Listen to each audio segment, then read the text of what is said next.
I'm so excited to have Tarun Khiwal here from New Delhi. And, the path like I had known his work, and then students began recommending his work and talking to us to see if we could have him as a guest artist. And glancing at his work, I was like, it'll never happen. It'll never happen. This guy's a big deal. And then COVID hit, and I think he was doing nothing. But no, Tarun has been nothing but a generous force in photography over the years. And his list of awards and his list of accomplishments and the work itself speaks for itself.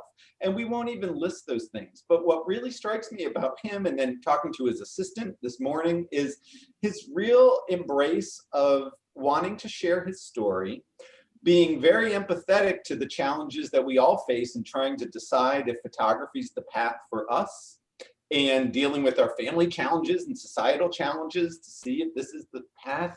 And, and also just that power of mentorship. We got to spend a little bit of time with his assistant this morning as we put this together.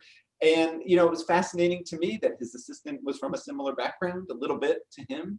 And so, there, in all of my dealings with Tarun, it's really been nothing but inspiring.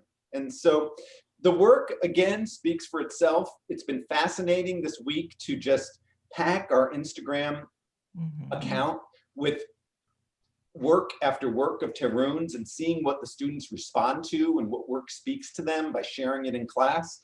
And so I want you to all welcome Tarun Khiwal. And Tarun, I'll turn this over to you. Okay, so I'll briefly tell you about myself. Well, I was born in a very small city in India, which is Mathura, and I grew up in this city called Lucknow, which is again another small city. And what I did was that like every other, and this is way back in 80s. I'm talking about when I was in school. And what happened was that like everybody else, like my parents said, okay, fine, there are a couple of jobs for you. Like what you can choose is like either you can go to the medical line, or you can become an engineer, or you can get into the services. And I was, and every kid in that, my dad was an engineer also. He was working in a research department of railways, and living in a small kind of a colony, which was where everybody was living in that my dad's office. Everybody was living in that small colony, and everybody was topper from some engineering college, or gold medalist or topper, because it was a research wing of railways. And by 6 o'clock in the evening, there was kind of a curfew in our colony, because every kid was just studying and they wanted to become engineers and they wanted to get the job. So after 6:30, everybody's inside, and it was like a curfew. So I grew up in that kind of a atmosphere where studies were very, very important. And I was okay. I was fine in studies, but my interest was very much into drawing and sketching and music a little bit. And then when I was in 9th class, my dad gave me a camera. And then in just 1 or 2 months, I realized that is my language. This is what I want to do. Really? Because before that, I was like a very shy kid. I never used to mingle around with I was very introvert. I never used to mingle around with kids, and no chance about talking to girls at all, as a kid. So, but then when I got the camera, I realized that I got something where when I started shooting my friends a little bit, I realized that it was like getting a passport to enter other people's life. Oh yeah. And I started opening up with them, and I realized that I started flowering, in a way, like, I opened up in a completely different way. Yeah. I just saw so much change in me. And whenever I used to pick up the camera, I used to be a completely different person. And that started growing on to me. And I realized in two years, I realized that this is what I wanted to do. And that is exactly the time when we were supposed to choose a career, whether in I was in 12th class, and my dad said, okay, fine, you want to do engineering? And we were pushed, basically, Right. pushed to do engineering, which I did for 4 years. And I was working in this company called West India Power Equipments, Mhm. and I was good in my work. And one fine day, my technical director called me, and he said that, Tarun, see, your work is good, but your mind is just not here. Mhm. So if you are going to work like this, I'll have to sack you. There is no other way. In that many words, he told me that. And then he gave me a book called The Magic of Thinking Big. He was a very genuine person. He was really concerned about me. So he gave me that book and saying that you read this book and it will give you some kind of sense of responsibility, and you will understand, you'll get some direction. So it took me 3 days to read the book. And on the fourth day, I gave him the book back and I gave him my resignation. And I said, thank you. I'm off. And and I left the job. I came back. I told my father that I've left the job and I want to do photography. This was in 1989. So, After I mean, one question I have is, did you just simply like taking photographs, or were you looking at work of other photographers that informed what you could do with a camera? No, as I said, I was living in a very small city called Lucknow. Yeah. We are talking about 89, so there was no internet. There were no foreign magazines, no foreign books. So very little bit information we used to get in some magazine or some library. Very little information. There was hardly any information. Mhm. That means you are just being in the community of few photographers you know, and you hang out with them Yeah. and learn from each.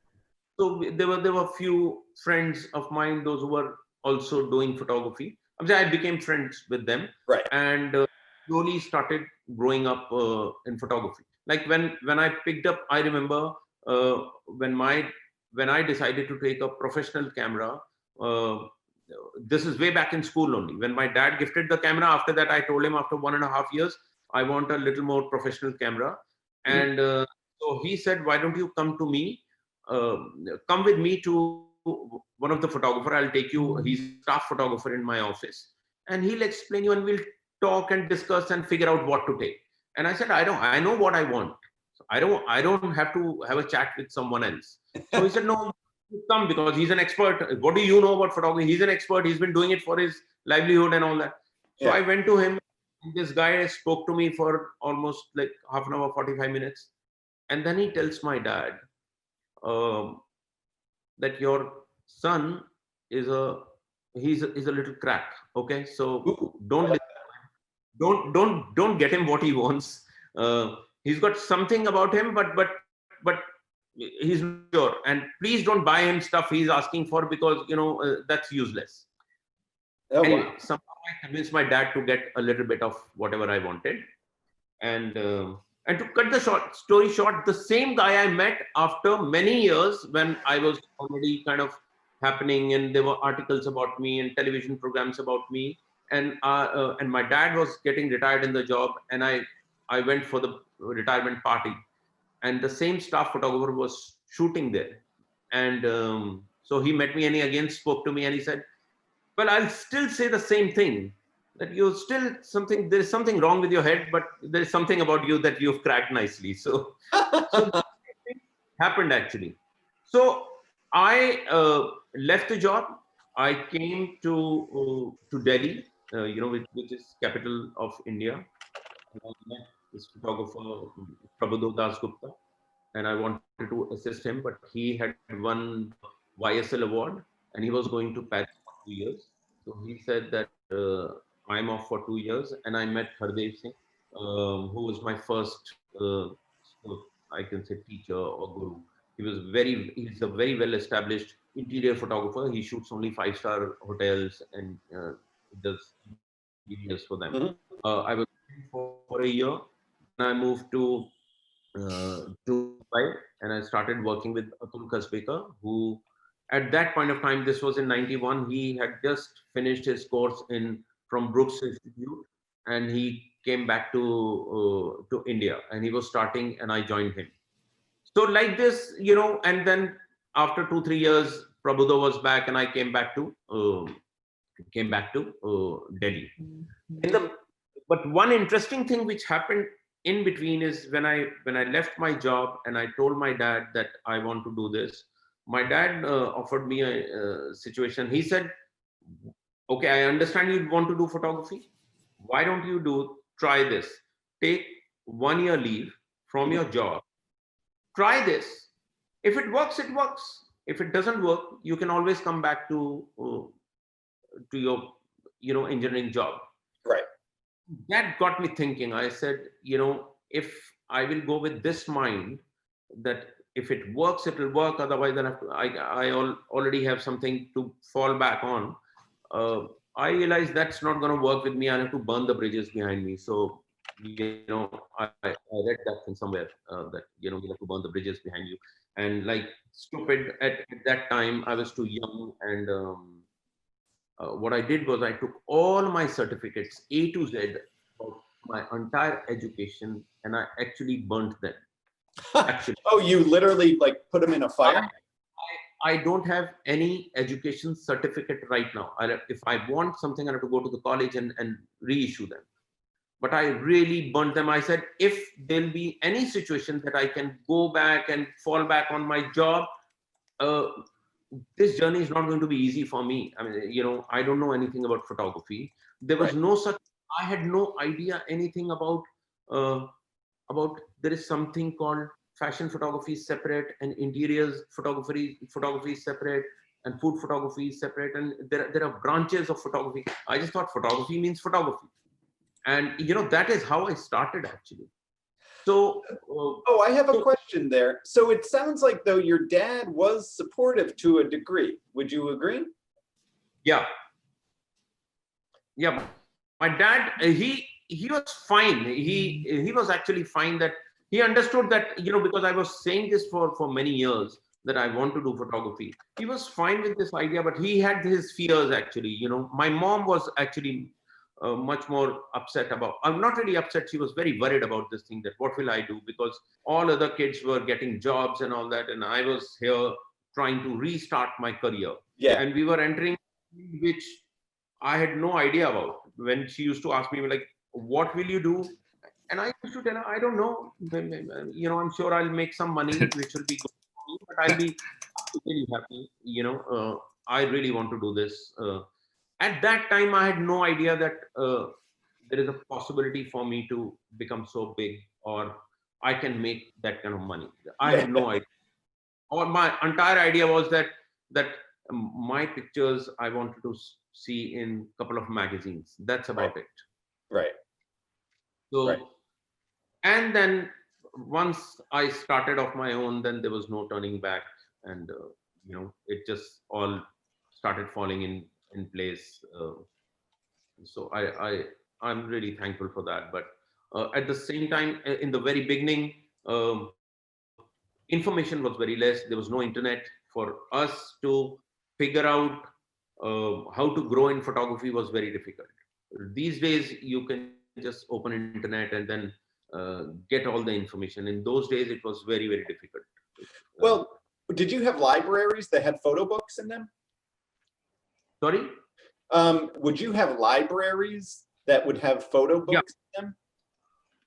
Yeah, few libraries there, but there were not many magazines actually. Photo books were there, few photo books, very basic photo books, where you can understand about basics of photography. I was exposed to big photographers very later in my photography career actually. In the very beginning, it was always very small time, kind of very little information. I was really passionate about my photographs. I used to, and when I was living in Lucknow, which is a small town, so I used to put a film and give it to a developer, like the person, to a lab, and he used to send that film to Delhi, and we used to see that film after 10 days. Right. So in 10 days, I used to get these results, and I had this chart about shot number 1 is this, and this is what I've done. Shot number 2 is, so I used to make a chart of what I've done in that particular role. So this is how it was self-learning actually till that time. It was safe learning. Is that what you said?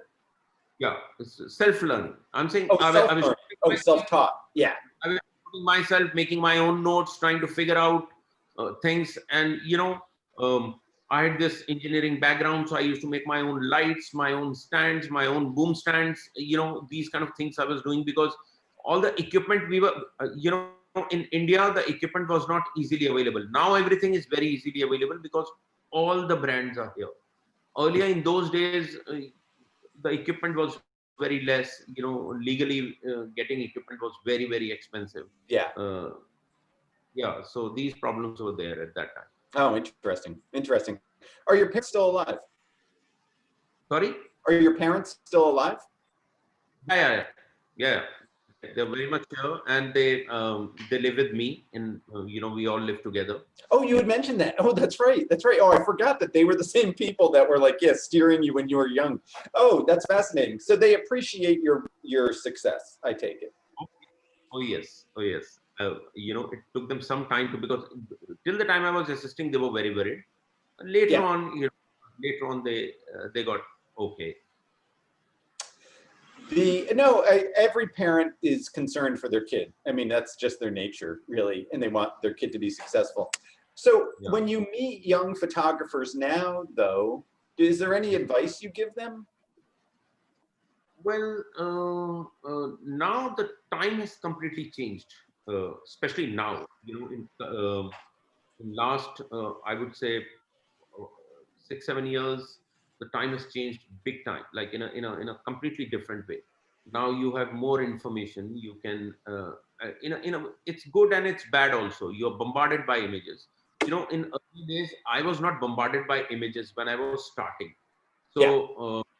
We had to actually really imagine about the image we wanted to shoot. Right now, you just go to Instagram or Pinterest or website or internet, or television channels, and you are bombarded by. You wake up and you are bombarded by images. So by Yeah. the time you pick up the camera to shoot your own picture, there is some picture which will come to your mind and it'll just pop up, like as if Richard Avedon. Your mind is also kind of uh, kind of preoccupied by the you've already seen. When I was growing up, we had very little exposure on images, very very little. It was not easy to see people's work all over the world. So the times Right. have changed. Oh, So yeah. my point, which I tell all my assistants also, is that if you're working with some photographer, and if you spend time with them for 3 4 years or 2 3 years, um, there'll be a tendency for you to shoot images like him. I mean, that will happen. Or if you're highly influenced by some photographer, when you start your work will start looking like his work. It is very important for you to come out of the shadow of the photographer you worked with, Yeah. or the shadow of the photographer you like, you know and try to find your own language. This is something which I keep telling everyone, that it is very very very crucial for you to find your own language. Hmm. And to find your own language, you have to really live a very rich life. And when I say rich, it does not mean that I'm saying rich in terms of money. I'm saying rich in terms of experiences. Hmm. To bring in your own experiences into your work, and you will see that happening if you are really seriously uh, living that kind of a life and observing everything around you, whatever you see. If you have to live your life with more awareness. So what will happen is that you will start seeing things differently, and will start impacting your work. And that is when you will find your own language. If you don't have your own language, then it will be difficult for any photographer to grow as a big photographer. It's Mm. very important for you to have your own language. That's such a true, solid statement. And then the question I have to you is, and I see it in a lot of young students, a lot of times when you are young and very passionate about photography, it's easy for that to become your world rather than the larger world, if that makes any sense. And I'm wondering, how did you handle that at the time? Like, were you purely someone who was obsessed with photography, or did you have like a diverse life at your young age? Sorry, will you come again, please? Yeah, so my question to you is, as a young photographer, were you someone who was exclusively obsessed with photography, or did you have a wider life? Well, photography was one part of it, but the way I grew up, and when we were growing up, there was no internet. So, the way I grew up was, I used to travel a lot because my father was in railways. So we used to get free travel tickets and passes. I used to travel like crazy, and I love traveling. And what I like is, when I picked up the camera, after that, my life completely changed. And what I started doing was, I started talking to people, and I find it really interesting to talk to people, to know about them, and I really give them attention. If I'm with someone, I'm 100% with them. So what happens is that there will be a time, if you're really engaged with someone, there will be a time that you will crack the line and they will open up, and that happens. Now I can say that because I've been living this kind of life for a long time. You need to invest in people when you're talking to them, instead of preparing your answers with whatever they are saying. Just listen to them. And I've realized that you can make your life very rich like that, because I travel all over the world.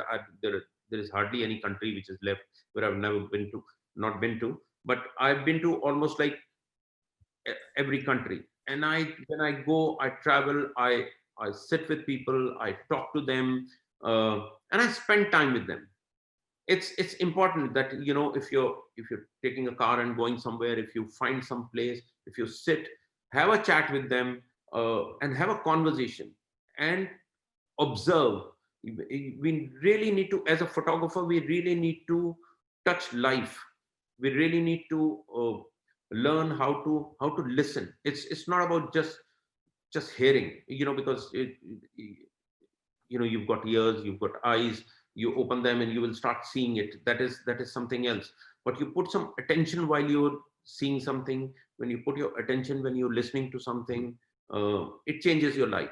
Oh, so yeah. your perception about seeing things will change. And when that happens, I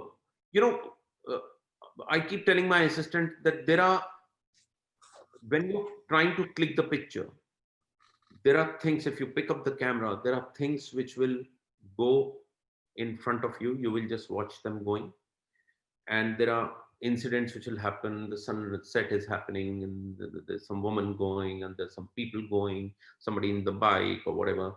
And there'll be moments when there will be something which will, instead of going, just passing in front of you, it will pass through you. And you need to really learn, and you'll have to have patience to experience that.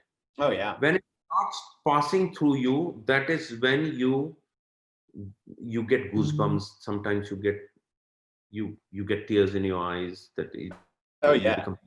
When you become overwhelmed by something, that is the moment. If you click the image, the soul gets into the image, because it's all passing through you. So I'm saying, in my practice, and I'm heavily into meditation also. So for me, it is very important that to have some patience, to listen to people, to let the things pass through you instead of just passing in front of you. So when that starts happening, things start changing, because you start seeing things in a completely different way. That's beautiful. That's very well said. Very well said. There's a couple questions that came in here, and I thought I'd share with you now. Yeah. We just looked at these wonderful slideshows of your work. And actually, with what you just said, a student responded, That's absolutely beautiful, you know. How would you define like your style, or do you know, your signature style, or do you feel you have a style that's uniquely yours? And how would you Uh, describe okay, so to elaborate what I was just telling you right now, it? Yeah, I will show you a slideshow which is about India inspiration. Nathan, you'll put that slide, please, slideshow. yeah. So I'll tell you what, when I'm saying that when you see things, instead of getting influenced by other photographers, or even if you're getting influenced by them, it's absolutely fine. That's okay. We all get influenced. But what I'm trying to say is that how do you pick up influence from life? See, so this is a picture which I shot in India during one festival in India. It's a very local, very small town, very local festival, and the kids and the people. There are some couple of them, those who dress up in a completely different way, and then they roam around on the streets where the festival is happening. This is a small town called Pushkar in Rajasthan, and that is where you see characters like this. Now, this is a very normal thing. So, when you grow up seeing things like that. Second slide, Nathan. Mhm. Okay, again, this same thing. Now, I saw this, and this, normally I don't click pictures like this, like for my referencing, but this I've clicked so that I can talk about this thing in workshops, and so this was shot many years back, and then some time back I got a call from one mobile company, and then they had the phone with the camera, which was very capable of shooting on low light and stuff like that. And they asked me if I can do something with them, and I said, okay, fine, let me just think about something. And then we came up with some idea that uh, we'll shoot some portraits. Now, how these two images have influenced me, and how you bring your influence into your own work and make it contemporary and make it fashionable. And so this was the image which was inspired by this one, Uh-huh. and then we shot. So we shot some 4 portraits for them. Let me show other. Sure. This was first. This was influenced, That's beautiful. and this was shot with a mobile camera. Oh, really? Oh, wow. Those are beautiful. Absolutely. So then, one more back, Nathan. The first one, yeah, and then go back to the original image. So no, first one, Nathan, the very first image. Yeah. So what happens is, what you see while you're traveling, while you are meeting people, while you're listening to their stories and all that, you can bring all that into your work, and that is Mhm. what, instead of only getting influenced by other big photographers, which I absolutely think necessary, important, and which is fantastic, but you don't have to be like them.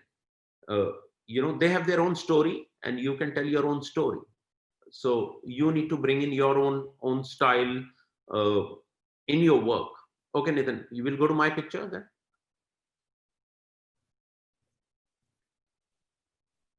Look at Okay, that. that's me when I was a kid, and in a very small local portrait, this thing, my dad used to take me almost like every year and get one picture clicked. Oh, yeah. uh, so we all go through that thing, but this is one small uh,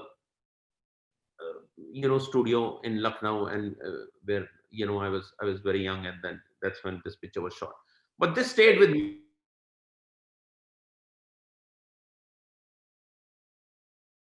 Council of India, um, and the British Council, which is in India, and we did this exercise where we got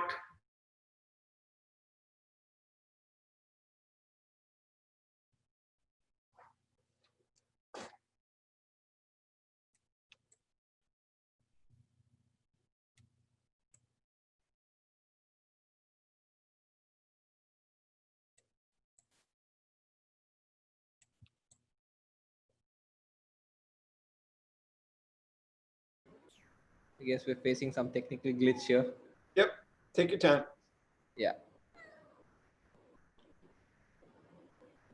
Just checking on him.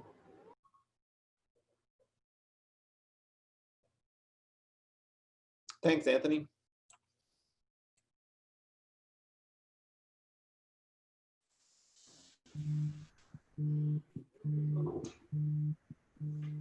Just checking on him. Yep. Okay, sorry. Was it me or I thought my internet conked off. Oh, we got your Can you back. see me? Oh, we did. Yeah, let's see. Okay. So Nitin, next picture. So this whole series was shot keeping that thing in mind, my childhood picture. So the whole influence from my childhood image. Go This next. is beautiful. Yeah. Yeah, so this whole series was shot. So this is a very small example of what I'm saying is that you need to bring in your experiences. So now what happens is that you can bring in your childhood experiences, like the way you grow up and the things you have, unique things you have gone through. Once you bring that in your work, it will start showing up as your personal style. Because your own life is very unique. Only then you can bring in some kind of uniqueness. But you'll have to remember that you'll have to still make it contemporary and and bring it in the language of photography. And if I'm doing fashion, I'll have to just tweak it to look like a fashion photograph. So I'll just show you some more work. Nitin, we'll go to Sabyasachi's. Yeah. So I'll show you some work which is in India. We still have palaces, where now they've been used for as a 5-star facility or 7-star facility by hotels, by hotel chains. But if you go there, it still looks like it is a palace, and then you can go and see. Why is it so? Nitin, it's not in focus. Are you guys seeing it in focus? Oh, he's getting it. Yep, it's there. Yeah, it looks good. Okay.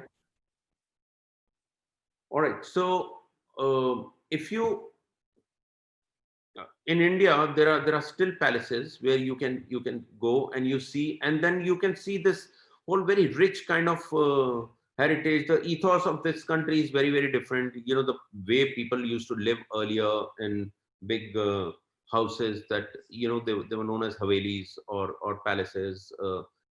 So this whole series is for a designer called Sabyasachi. His name is Sabyasachi. He's one of the finest designers of country, and he makes all the outfits for marriages, for wedding. Nitin, is it sharp enough? Yeah. No, they look absolutely beautiful. The reproduction's great on Zoom. Okay. So this is what we shot in one palace, and this is for a designer. Oh. I love these photos, and they look otherworldly to me. I mean, it's very hard to get all these people together, but it's done with such harmony and kind of serenity. Like everyone looks like they're at peace in this. The mood, the vibe, the body language. Is that anything you could discuss here? Well, the thing is that if you see the royal portraits of India, this is influenced by that. The royal portraits were always like these. If you go to any palace, you will see all the old portraits, which are exactly almost like this. Now we've just tweaked it a little bit to make it a little more fashionable, but otherwise they were always, the women were always dressed up heavily, and the it was always very royal. So this designer, because he makes these outfits which are like super expensive. Super expensive means like unaffordable types. So we shoot most of his stuff in the palaces. Like I'll show you some stuff which we have shot in Italy also, and it'll come. This was shot. This is the last sequence I've shot with him. Oh, these are so beautiful. And he's into jewelry also. So jewelry and outfits. This is what he makes. Beyond how visually rich and beautiful they are, there's something about the mood though. Do you know what I mean? Like, it isn't gleeful, but it isn't sad. It has the state of presence to it, which is very powerful. Yeah. Is that something that they wanted out of this, or is that what you wanted out of this, or where did that come from? Well, if you see all my images, in most of my images, you will see people just simply standing and looking into the lens, simply standing, and they are in they're not lost. They're not doing weird things. They're not lost. They just look into the camera, and I think that comes from my state of being, actually, where I am in, as I said, that I'm into meditation, and so I've become very still from inside. So, and you will see in most of my images, I don't like when they're moving too much, or they give postures which are crazy, or even if they're like, if it's standing like this, sitting like this, they will just look into the lens as if they're about to hit enlightenment. So no, that's it. It's great. Of course, these are still images, but there is a certain different kind of a stillness in the images. This I realized when I travel to mountains. I see this kind of stillness only in people, those who live in mountains. So they are just oblivious of what is happening in cities, and especially here, if you come to Tibet, if you go to Tibet here, you will see the people have such kind of amazing stillness on their face, and they are not bothered about what's happening around them. They are just so happy with their own being, which I love. That expression I love. So even if I'm shooting fashion or whatever I'm shooting, I just make sure that they're not doing any weird thing. They'll just, and now everybody is understood that if we are shooting with Tarun Khiwal, we are not supposed to do any kind of postures or whatever. We have to just go, stand still, and he'll click the picture. And that stillness takes some time, because it's not that they will just come and pose. It takes some time, because you are interacting with them. You just make sure that they, from within also, from inside also, they become still. Otherwise, you will see that artificialness on their face. If they are not really still from inside, it won't show up on the face. They really have to become still inside also. Everything you're saying is in these photos, absolutely. And I could never have really put my finger on it. Yeah, there is this like quality of groundedness that they all seem to have, yeah, that's very, very special. So Nitin, we'll show some editorial and that one. Sure. Hey, let's pause for a couple questions here. That people have put in. Someone said, oh, the idea of life being your signature style and inspiration is so powerful. Very relatable. Then I think in response to the photo of you in the studio, Khiwal Gala said, all we Indians have gone through this at some point. What a great memory. And then another student shared an observation. Elise Rivera says, sometimes we limit ourselves into what we think is our signature style, and we don't make that photograph that later on can be that influence. I think it's an interesting observation. And then Greg here says, I love your perspective. What would be the best way to connect with you? I'd love to pick your brain. Think about that a little bit. And I think Khiwal Gala had a question here about the pictures in the temple. What kind of lighting was used in those images? Nitin, you'll open that picture, please. Let me just bring that picture. I think they're referring to that Sabyasachi image. Yeah.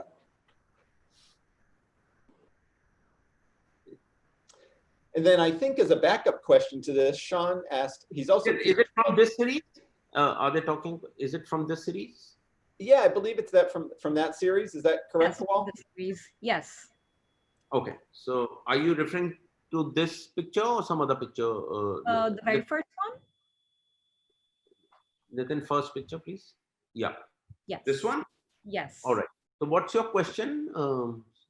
So I have used this picture in a lot of my assignments through my MFA. And Okay. I was always asked by my teachers to guess what kind of lighting you've used for these series, actually. And I'm just so curious to know that what exactly is it? One source? Is it multiple lighting setup? I'm just curious to know what kind of lighting setup is used here. All right. So I'll tell you, Nitin, you will just look Yeah. at his cursor. Can you see the cursor here? Yes. Nitin, go slow, go slow. This left area, this left area is an open area. Okay, the doors are like almost 20 feet, 15, 20 feet. Right. So this is in India we call it a angan kind of thing. It's like it's a room. It's a room, but on the left hand side, the doors are really huge, Yes.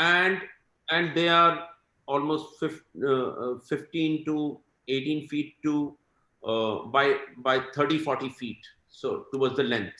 Okay, so all the natural light comes from this side. Now, what we have done is we've used some 5-6 skimmers to cut the cut the sunlight in the sun to make it softer. Okay. Now, but then can you see the corner? Nitin, just show the corner behind this darker area. Can you see that? Yes. So this is a dark area. So what we've done, and then the floor also, Nitin, here, down here, at the red area, the floor, red floor, all this area, can you see this? This is a little deeper. Now, Yes. all this we did using black fabric. So there are huge skimmers of black and white fabric. The white is letting the light come in, Right. and wherever we want to block the light, we are using the black fabric. Okay, so it's natural light. Now, what happens is early in the morning, the sun. We shot here for 6 days, and the series were really long. But first half we used to shoot in this area, and the second half we used to shoot in some other area because by the time the sun used to move. So Right. I'll show you this the morning part. Just Nitin, go to the next picture, and the next. No, there was okay. Now look at this. No, go back, Nitin, go back. Two girls sitting. I love that photo. Beautiful. No, the other one. They're sitting on the floor. Okay. Okay. Can you see this picture? Yes. Now there is this. Again, the light is blocked in few areas, and there is a huge skimmer, and it's all natural light. But on the right hand side, can you see the little red kind of on the face? They have a little reddish kind of. Yes. Tones. I have not used any. There's no artificial light, and I've not used any kind of thermocol or any white sheet kind of thing to reflector to reflect it back. What we have done is, can you see the fabric here behind, Nitin? Just behind this one. Can you see this fabric here? Yes. The This lengas. kind of a fabric. A red color fabric, yeah, this one, Nitin, behind Archana, this fabric, we had more fabric of this type, which was with all this embroidery and all that. Right. Now we've hung the fabric there to reflect that light. So when you see the redness on the face and all that, so I wanted to make it look like it is very atmospheric portrait. All the light is just reflecting and diffracting from the atmosphere only, from the things which are around them. Wow. Maybe there was a sofa, maybe there was a seating arrangement which had this kind of a fabric and which is reflecting back. So my tendency is most of the time I try to use natural light, and I manipulate that natural light with the things which are around instead of throwing it back through the skimmers and the light, because that becomes very white, and then it hardly gives the atmospheric feel. So if you see the film here, even on the hands, Nitin, show the hand of Archana. Even on the hands, if you see this kind of color in the thing, if I will use a white reflector, you can imagine what it will become. Yep. So it's all, and it's very slow shutter speed. So it captures the depth of the color and everything. So that's how it is lit. Beautiful. I always guess that it's at least, one studio light. I always guess that. And we were always guessing in the class, but I had no idea that, it's all natural light. It's amazing to know this. This is Thank a huge area. This hall was really very big. And this is basically it was known as a Darbar Hall there. Darbar Hall means this is where the, you can say the king used to sit with all his whatever ministers and all that. They used to all sit here and do whatever discussions and all that. So now it is a hall. This is where people eat now. It's a dining hall now. Just a question. Which palace is this? Because I'm from India myself. This is Karauli Palace. This is the palace. Okay. See this? Can you see this area? Nitin, show the area of down. Can you see this open area here? Can you see this area now? Yes. This area. This is where we've shot. So all this area was covered with the skimmers. Beautiful. Oh, so you and we were shooting inside. We were shooting inside, and the light used to come from here. And then they were black and white fabric. We were blocking the light and letting the light come through it. This is how it was shot. Oh, and that's the red floor of that air of those images. Yeah, red floor. Wow. Yeah. Now go back to the picture, Nitin. I have been talking about your pictures for almost 3 years now, and especially the Sabyasachi series. Okay. I love this. Few more, Nitin, from this series. So this is that place. And then, of course, we bring this, these whatever seating arrangements and the carpets, which were already there also. And Sabyasachi he's a fantastic designer, and his sensibility, and we all sit together, we kind of figure out how to do this. And, I've been shooting with him for a couple of years now, 5-6 years. And we create this whole thing for him, which is always very interesting. We always go to kind of different palaces and shoot stuff there. Wow. I'll show you some more. See, this is that red floor, and the whole place is like this. But the human connection is what makes these things, it keeps us coming back to them, over and over. So if you see again, it's the stillness which I love, and because I am into meditation, so I just love when I become really still from inside, because that's when the energy flows in a completely different way. You don't have to do anything then. It's your connection is different, and if you can get that between you and the model you're shooting with, if you can establish that, then the energy is very different. So I kind of like working like that. Absolutely. Nitin, So go further. Yeah, Timothy, you were saying something. Oh, there's another question here that came in from another student from India, Shahzad. And I'll read it off here. He says, coming from a combination of a human resources and musical theater background in Mumbai, I love to create the drama of stage in my imagery, but I do believe that it will eventually change to whatever is my latest inspiration. Is that constant evolution of a personal style something you experience only for the first few years of your career, or does that change come in waves across your entire career? Well, I am of the opinion that see how your work will evolve is there is only one way to evolve your work, is that your life needs to become richer every single day. You need to have a different experience every single day. And I'm not saying that every day is going to turn into another picture.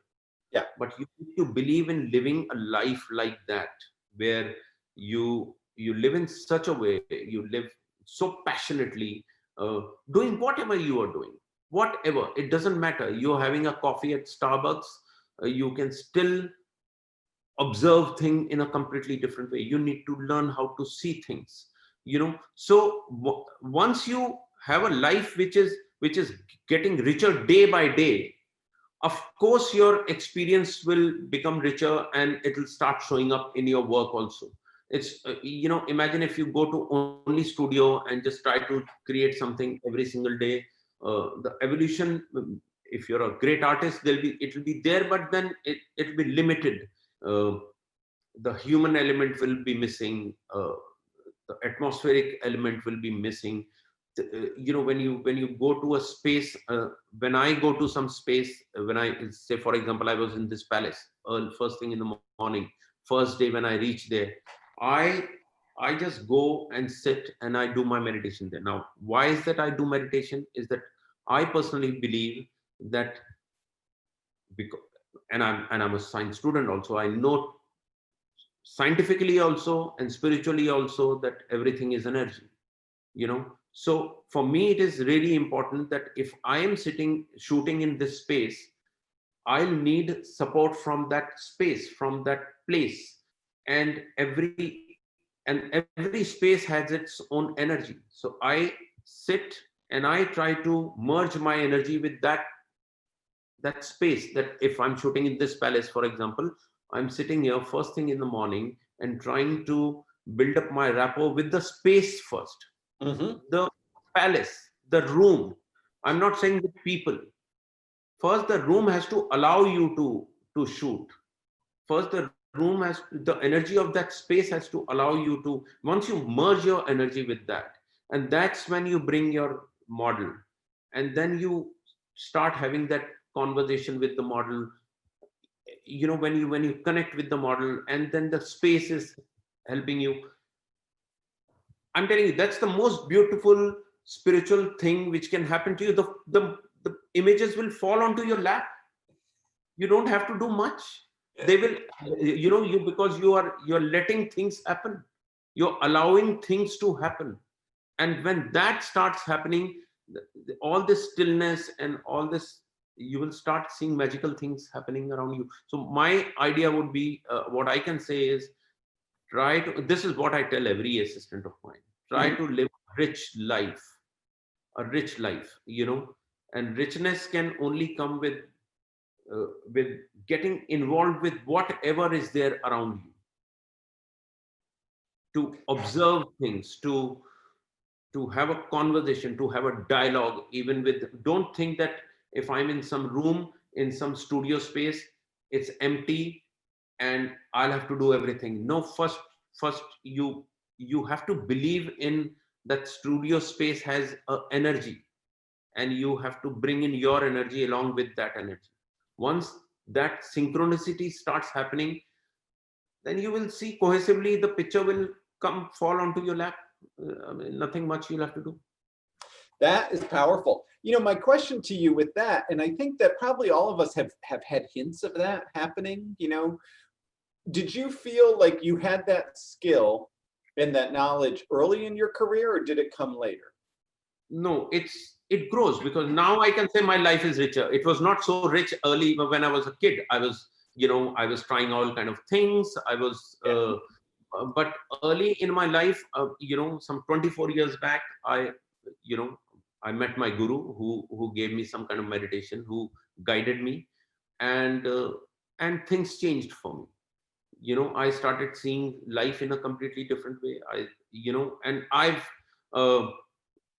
everything I've been doing is out of my experience.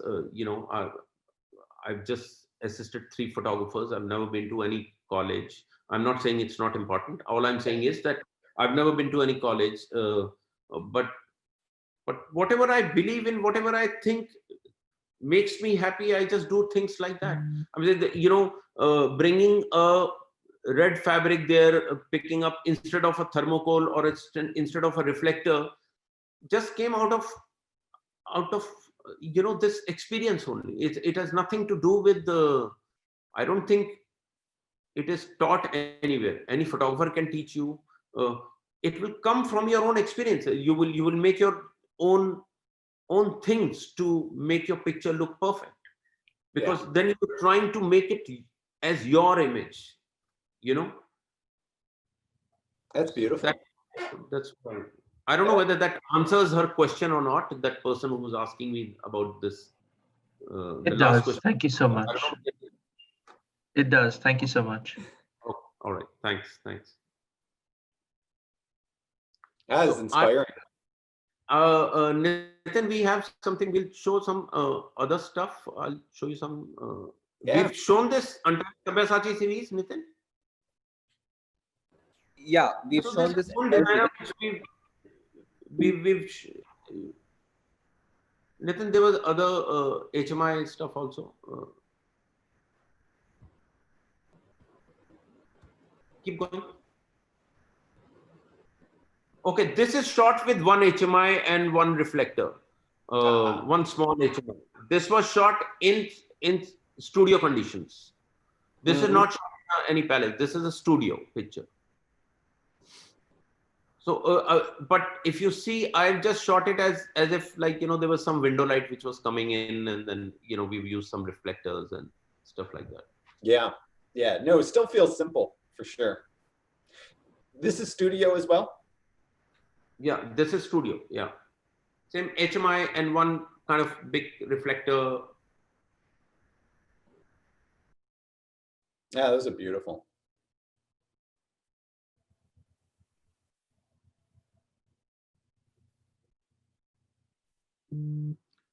This was shot in again in a different palace. This was my first shoot with him. This was shot in Italy. Different type of space. Yeah, yeah. Keep going, Nitin. And so I would say to my students who are in my class who are here, there was a number of questions that you all came up with in looking at this work in previous class. Please put those into the chat and we'll find ways to work those in. Because, you know, the one thing that came up a lot is that your work seems like it's influenced by like a variety of cultures. Like, I mean, there's obviously like the Indian culture, but there's also like a Western influence at times. And then there is this kind of multicultural thing happening here. Is that anything that you're intentionally doing, or is it just kind of rising to the surface in your work? Sorry to interrupt.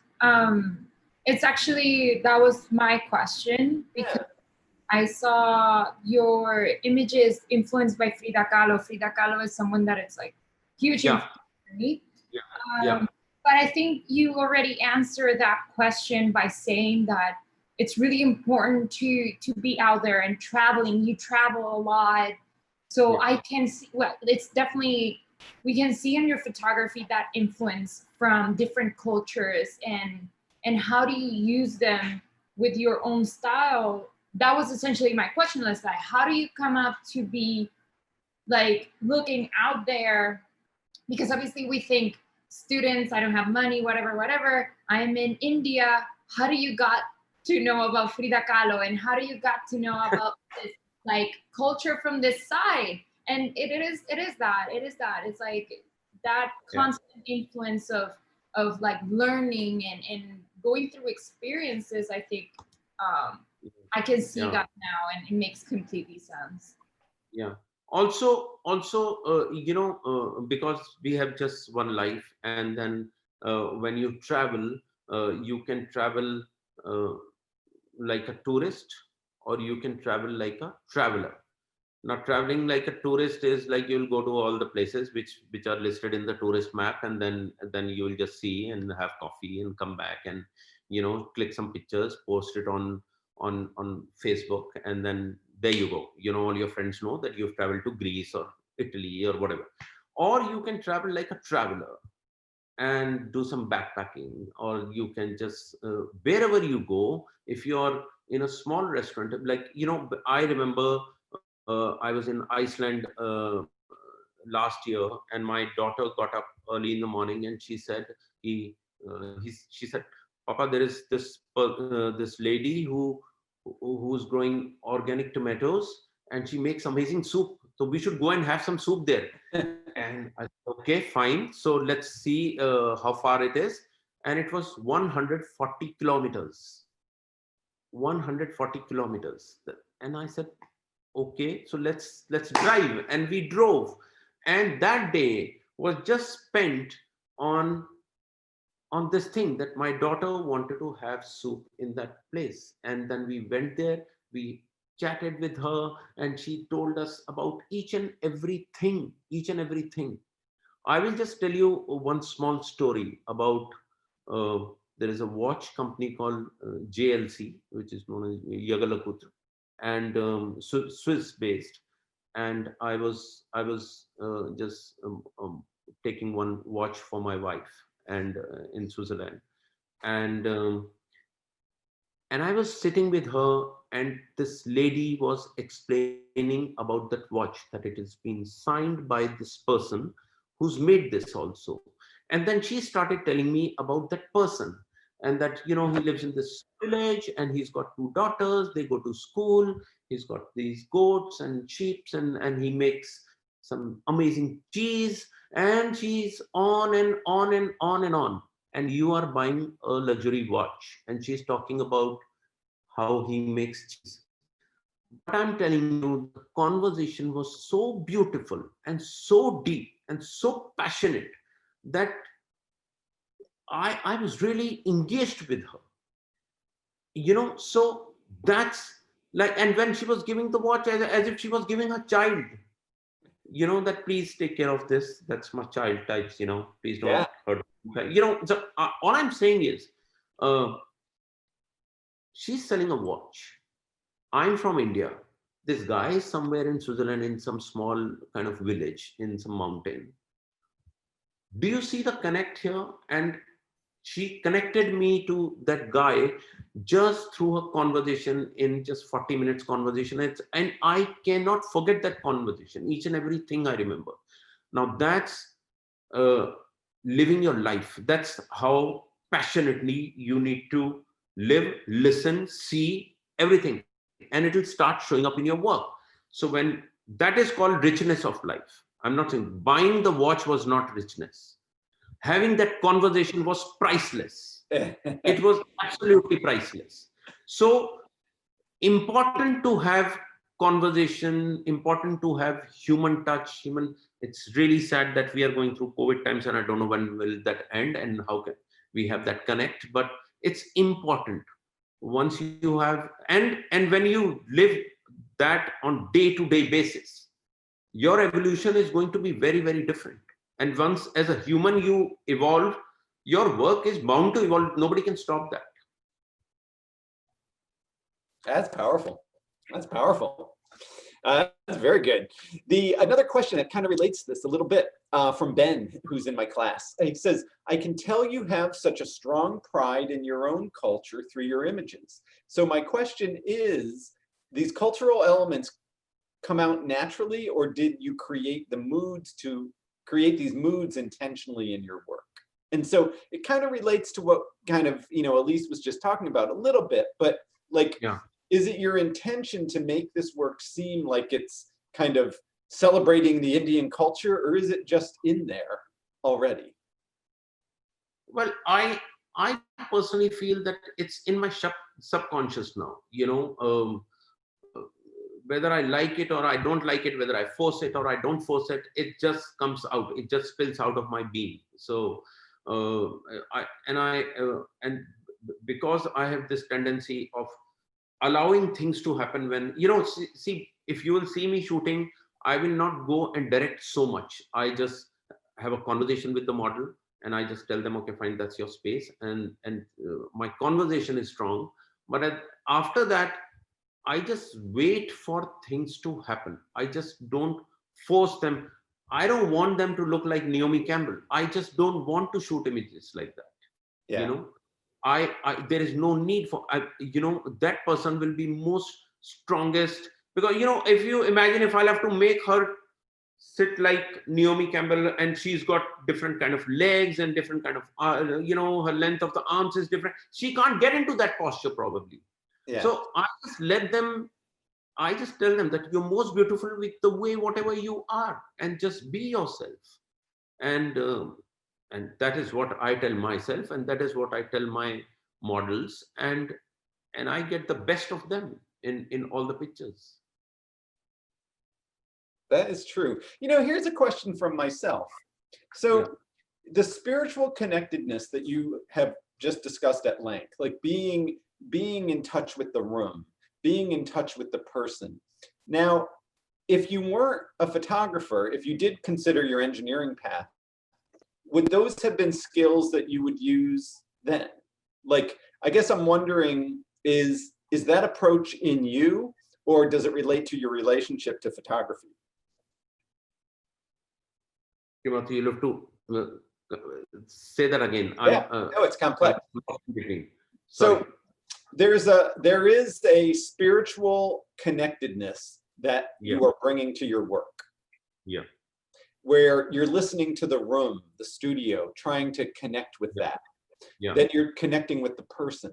Now, if you had done something different for a living, not photography, if you had been an engineer, would that have been a skill set that you could bring to that as well? Anybody who is spiritual becomes like that. You know, I'll just tell you one small example. And this is, my wife was just telling me I would say few months back. She's a surgeon. My wife is a surgeon. She's a doctor. Okay. Now in her hospital, people say that, you know, she's got a very fine hand, you know, when she's doing surgery. Like, you know, there's, you know, when other people do it and when she does it, there is a little difference. So, and she is much more spiritual than me. She's, you know, she's the one because of her, I'm on this path. So her first thing, if she's doing any surgery, is she takes the permission. That person is laying down unconscious. She takes the permission from that person and from the body of that person spiritually in a completely different way, that allow me to do this thing, you know, so perfectly, so that there is no damage, and we do this with finesse. Yes. Allow me to do this. Okay. Now, person is lying, and, you know, in other way, if you think, oh, what is this bullshit? Like, what are you asking? What is, you know? But if you don't believe that that is also energy, and you are also energy, and if you can merge, things will work differently. So when, I don't know whether that answers your thing or not, but, you know, anybody who's spiritual will bring their life around with spirituality in every which way. You don't have to be only artist. You can be anything, and still you will live your life like that. You will allow, you will take permission, you will allow, you will say thank, you will, you know, all that will happen to you, and the energies will help you in a completely different way. You answered that for sure. No, that was great. That was perfect. Thank you. Another question from a student here. A little more functional question. Would you consider yourself to be a fine art portraiture photographer, a commercial photographer, a fashion photographer, a fine art portraiture photographer that does commercial work? What would you consider yourself? Well, I'm a hodgepodge of everything. So, you know, I just don't like getting myself, you know, tight with certain kind of things. So what I do is this, in a month, in normal days when COVID was not there, what we used to do was, I used to do 1 or 2 portrait assignments, 1 or 2 editorial assignments. Then I used to pick up some kind of, you know, fashion job, and then, you know, some commercial job, shoot with some fashion designer, then do some commercial job. And by the time you're back to your portrait, you're again excited to do portrait photography. Oh, that diversity you like. Yeah. So otherwise if you're continuously only doing portrait photography, then after a point you may, you know, feel a little bored or whatever. So I just take these jumps and, you know, fine tune, and from portrait to some editorial to some fashion designer shoot, and from fashion designer to some really crazy expensive commercial shoot, so that I can pay my bills, and then back to portrait, and, you know, so stuff like that. Yeah. So if you keep changing, then you're excited about doing. Otherwise, if I keep doing only commercial job, I'll you know, in the very first year, I'll just collapse. Yeah. No, that's well stated. Here's another question from Han, one of my students. He says, great commercial work. My question is, what is the relationship between your personal projects kind of like the nudes that we looked at in class, you know, the nudes, and your commercial work. So I'll tell you, Nitin, can we run that thing of, Yeah, sure. you know, from where, you know what I'm talking about, huh? That folder. So I'll just show you one folder, which this work, this body of work, which I'm trying to show, has all emerged out of the mistakes I've made in photography. Mm-hmm. So, and as I said that I just observe carefully whatever is happening. So while you're shooting, sometimes, now in these days, especially in digital, if sometimes your settings are off and you end up shooting one picture and then you realize, oh, the settings were not done. Yeah. So, but that mistake picture, we just keep that in our studio, and then we think around that, what can we do with that? So Nitin, will you bring that folder, please? Is Nitin there? Hello? Yeah, I'm here. Okay, I want to see the lens mistake. All these things, all the movement and all that shots. So when I used to shoot, sometimes the camera is okay. So all this work has emerged out of the mistakes I've done. So sometimes you end up shooting blurred image, like the speed was not set right, but then you realize, oh shit, the speed is not right, but let me just fine tune this for my work. So this series was purely because of I made some mistake while I was shooting and the speed was not set, and then it was used later on for some shoot of mine to create a effect, like So this go back again, Nathan. Yeah. So this was. So I don't shy away from mistakes. I don't believe in that the picture has to be perfectly sharp all the time, perfectly exposed. The highlights have to be perfectly matched and the shadows area and all that. I don't believe in that. I just believe in life. I just believe the way it pulsates around me, the universe which is pulsating. And everything is not perfect in that. Sometimes the light comes through your window and your eyes are getting blasted out and all that. I just believe in all that thing, and I want to bring that in my work also. So like this is out of that. So this whole series, Nathan, go further. Now this is this series. I was shooting this editorial, and suddenly what happened was that my lens, one of my lens of Hasselblad, it started showing up pictures like this, so there was a scratch kind of a thing. So it's weird thing was happening. The colors were off and everything was off. And I said, what the hell is happening? Because, and then all this is happening in the lens only, because when it is clicking, the picture is coming out like this. And we said, okay, to hell with this, let's keep it like this only. So the whole editorial was shot. If you see in all the pictures on the top, this scratch kind of a thing is happening. Yeah. So there's no Photoshop effect in this. It was automatically happening. So I just said, okay, let's live with this. Let's use it like this only. So this whole series was shot like that.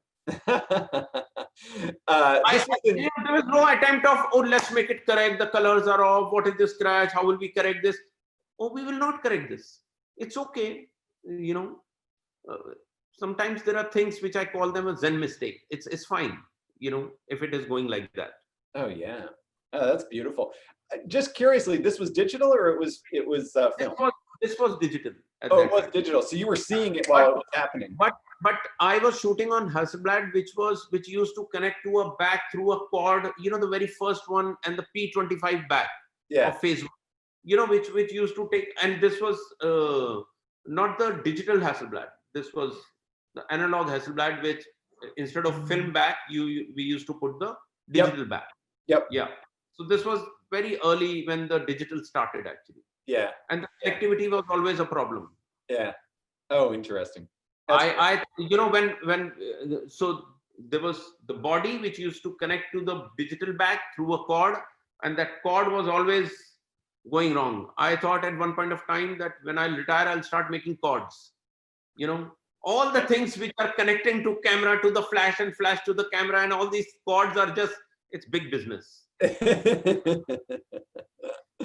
next, Nitin. Oh, that's interesting. Let me see. There's a couple other questions here. Oh, let's see. From we have the nudes here, Nitin, in this one. Oh, what's that? That's a separate folder. Okay, so open that.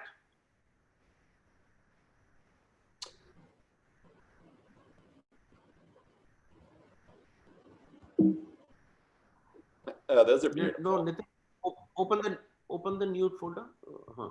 Yeah. Timothy, you were saying something?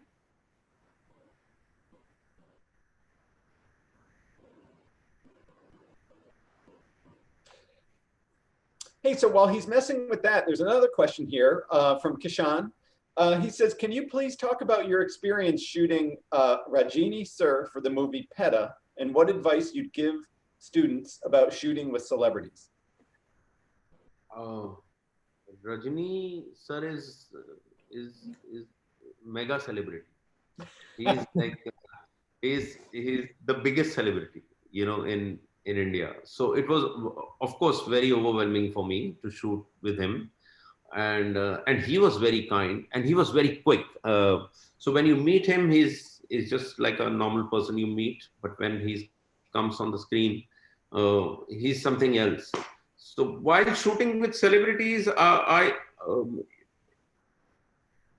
if you have the tuning, luckily, you know, I've been shooting for many years, and most of the celebrities, those who've been like big Bollywood stars here, they were models earlier, and I've worked with them as a model also. So it was always easy for me to work with them. You have to have a good rapport with them, you know. If that is there, then the work becomes easier, because, you know, they're so heavily guarded people. There's so many people around them, and there are so many opinion while you're shooting, and, you know, even the driver who's standing there can give opinion, and then that makes it a little complicated. But if you have a rapport, it works beautifully. Otherwise the whole shoot gets lost in people's opinion, those who are there. So if you can control the crowd while you're shooting the celebrity, which we try and do when we are shooting personally with somebody we know, then it's easier. Otherwise, it gets quite complicated. Okay, so I'll show you that nude series, Nitin. Oh yeah. Oh, this is what you were talking about? Yeah, for sure. Okay, all right. So this. And I'll be very honest about this thing, that, you know, this emerged out of one of my biggest mistakes in this thing, that, you know, while I was shooting, I realized that the flash was firing, and then my lens was still on 2.8, and the flash was firing for like some 16 exposure or whatever. So it was blasting out. So it was not this series. I was shooting something else, and I saw the face, completely blown out.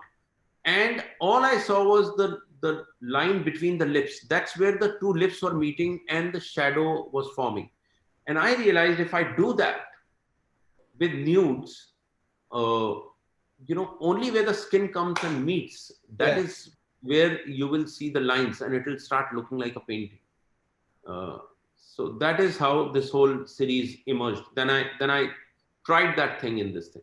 So I'm saying I just look at my mistakes very carefully, and I try to use them for my benefit wherever I can. So if you're careful enough, you will see things like that happening in your work. You know, so don't take mistakes as a mistake. You know, you can always like Nitin, show the Eiffel Tower picture. Yeah. So do you have clients who see your personal work and then say, hey, could you shoot a campaign that looks like this? Yeah, many times. Like, I've been working for many years now, so most of the clients know my work. So, you know, so about observation, when I was talking, like, you know, like when I was in Paris, I realized that maybe the Eiffel Tower was designed by a lingerie designer. So, so if you see that, how you see things is important. That's basically Eiffel Tower. Mm-hmm. Wow. You know what I mean? So observation is important. How you see things is important. I was quite surprised when I was watching it from down. I said, "Oh shit, this looks like a lingerie design to me." Yeah, that's what I was going to say. Yeah, it looks like, oh, is this fancy underwear or something like that? Yeah. No, I got that for sure. Here's another question from a student. She goes, it's from Cindy, who is in my class. She goes, in so much of your commercial work, you successfully connect to your culture, including the clothing and the shooting locations and the models, but then you still make every shoot seem creatively new. And she wants to know, she goes, I want to know where new inspiration comes from, but still allows you to connect with the idea of culture. See, the idea of culture is the baseline for me. Everything emerges out of that only. So I don't forget my ethos, my culture, the way I was brought up, the kind of country I live in, all that. I would say that's the ground where everything, all the seeds are sown, and then you see this whole thing, plants coming out of that. So that's the baseline for me. It will never go off, and I'll try to bring out everything out of that only. So I don't know whether that answers or not, but I guess that's the best answer I can give. Yeah, it sounds like you're saying that this cultural awareness is just like in everything, and then things kind of like steer from there. Yeah. So it stays there, and I don't deviate from there. And then now the challenge becomes that my culture and my ethos is old and traditional, but I live in the modern world, and I'll have to make it look like a little contemporary. Oh yeah. And that's where the challenge is. So you'll have to still make it look like you're not talking to a 80-year-old client who was living in some village. You're talking to a new person who is living in a fancy flat and wants to buy a expensive dress and all that. So how do you do that? So that's the merging. That's how you bring in your culture and then make it a little more contemporary, and that's how you make it. So I hope that I'm able to do that properly. If you're asking that question, maybe that shows up in my work. Oh, absolutely. Yeah, no, without question. Here's a functional question from Shahzad, who had asked a question earlier, who's from India. He goes, how would you suggest getting work in front of potential clients, especially from an Indian perspective? And Shahzad, feel free to chime in and clarify if you'd like. Sure. So yeah. So what I'm asking is from the perspective of being new to the industry and booking that first job that then gets you more jobs after that, and like that first stepping stone in your career. So you're saying how to get the job? Are you asking? Yeah, like how do you get your work in front of clients to get the job? Like what is the best way to send out your work or get it seen? Okay. Now, so this is how it works, and I keep telling this in my studio also. Everyone and whoever meets me is that. So if you imagine, are you sitting on a table right now? Mm-hmm. So imagine this table. This table is industry. Okay, imagine that. And you want to enter this industry. That's the photography industry where you want to enter. Okay. Now, there are already players there. They don't want you in, and it's already crowded. So the bad news is that there's no future for photographers. Okay, new photographers. But the good news is there is always place for some new energy, some new idea, some new, So the good idea would be that instead of getting into that table, you just say, I don't want to play your game. I'm going to play my own game. My table is here. Okay. Do you remember, anybody knows about Aaron Jones? Aaron Jones, who did the light painting thing. He created this whole light painting instrument called Hose Master. Oh, the Hose Master. Yeah. And he was not living in New York. He was living somewhere else in some strange place, and people used to fly to shoot with him. Yeah. And he said, I'm not moving to New York or San Francisco or whatever, California or whatever. You come here and I'll shoot it here.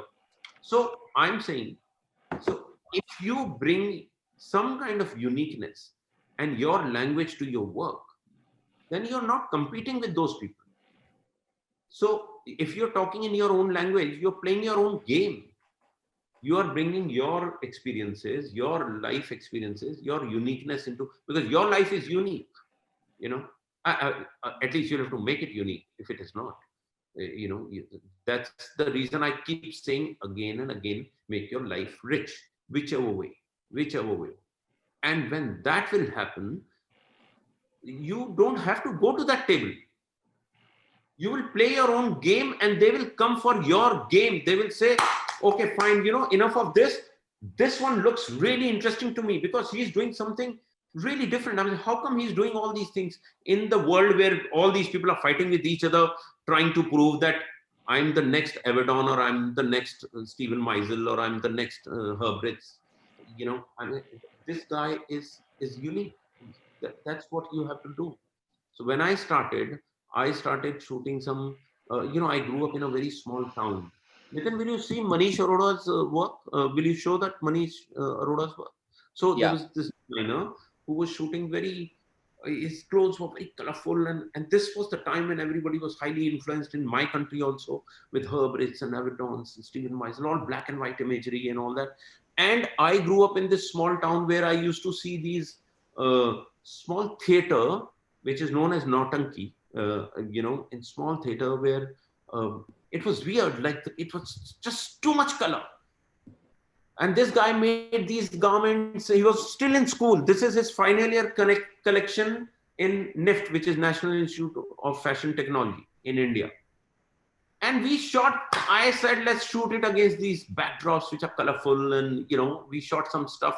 This is way back in 94. 94. Oh, 94. Yeah. Wow.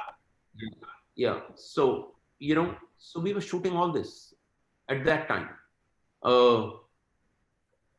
And in my country also, everybody was shooting like, black and white image, very cool type and all that. And this, I was here, blasting out colors because I grew up in that kind of atmosphere, where colors were like really big. And so we used to make these boxes and we used to do weird things. These are all experimental things.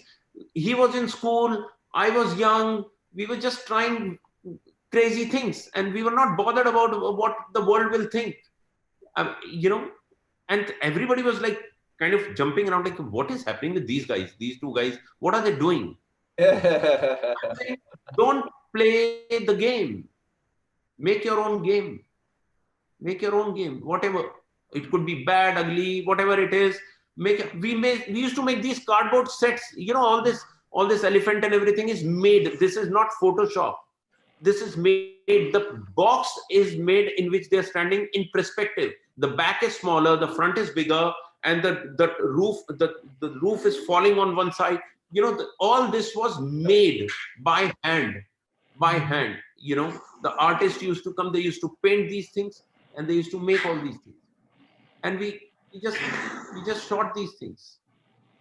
These are great. This is way early when everybody was trying to do black and white imagery. I was trying to do these kind of images. So you need to just, if you play a different game, they'll come to you. You don't have to go to them. Don't worry. You just bring some uniqueness. Just give me a second, please. Yep. Sorry, my dog was asking for some attention right now. So this is my answer would be, play your own game. Don't bother about what is happening to the photography world. Make your own world. That's excellent advice. You know, I'm wondering, there must have been a point where suddenly your work became influenced by contemporary like magazine photography. Like at some point, you must have been getting like American magazines or something. Is that true? Sorry, sorry, I lost you, Timothy. Yeah. Sorry. To me, I'm wondering if there became a point where you started to get like American magazines and they influenced your work. Like there must have been a point where suddenly you were seeing the other work that was being done out there. Is that true? Yeah, all the time, all the time. It's not that I was not aware about their work. It's just that I used to get influenced, highly influenced, but then I thought that I should not shoot like them. My constant struggle was not to make work like them. So, that was the idea. At least that is what I try to do. We are bombarded by images, whether we like it or we don't like it, something or the other comes and sits in your subconscious and it will show up in your work also, but you have to be honest about your work. And I'm not saying that I'm not influenced by other photographers. There are some great photographers, those who have done fabulous work. I've met a whole lot of them. I remember David LaChapelle coming to India for a workshop, and then I was the one who was given the duty to, okay, you'll have to roam around with him wherever he wants to go. And I was roaming around with him for 3-4 days, and he was shooting in these red light areas, some pictures which he's used in David LaChapelle Land. Have you seen that LaChapelle Land book? Absolutely. So I assisted him while he was shooting in and giving dollars to them while he wanted to shoot with that. All that experience. So when you see all that, you're happening, it's of course you get into, you're a human being, and there's nothing wrong in that. All you have to remember is that you need to bring some honesty to your work, and once in a while your work will start looking like them, but you have to be conscious about, make sure that you are talking in your own language. Only then you will have a long race. Otherwise nobody wants a LaChapelle part 2 or a non-part 2, but they will always welcome a new language. Yeah. I'm wondering, can you mention some photographers who you thought were influential to you when you were starting off? Not your mentors, but people whose work you admired. Yeah. Avedon's work, Ralph Gibson. Stephen Meisel, I really liked his work a lot. Ellen Cronenworth, many actually. David LaChapelle was very interesting. I liked his work because I got to spend some time with him. Yeah. Greg Gorman, I met him also. I took him to Taj Mahal in India when he visited India. So I spent some time with him also. So like that, no, that's good. And it's interesting you mentioned Ralph Gibson, because I think everyone you mentioned was a fashion photographer, a commercial photographer, except for Ralph. You know what I mean? I love his work a lot. I love his work. I like the stillness, the kind of the way he frames the picture and all that. It's beautiful. I just really love his work. Yeah, sense of magic and a sense of mystery. Yeah. There's another question here. It says, this is from Sean, one of my students. It says, your photography is all powerful. I really want to know details about your project called Moments, which is on your website. Could you tell me some story about that project? Is it a commercial project or a personal project? I like that project so much. Thank you very much. That's Sean. Nitin, you'll bring in Moments. And Sean, feel free to clarify if you want to elaborate on your question. Sean is here. You want to say hello? Oh, hello. Hi, Sean. Hi. Oh, hi. I'm really curious about the project. It's called Moments because it's so beautiful, and I really like your composition and colors. And I really want to know the background story is about commercial or your personal project, and why there's some black and white, and why there's a close shots, and why there's some so colorful.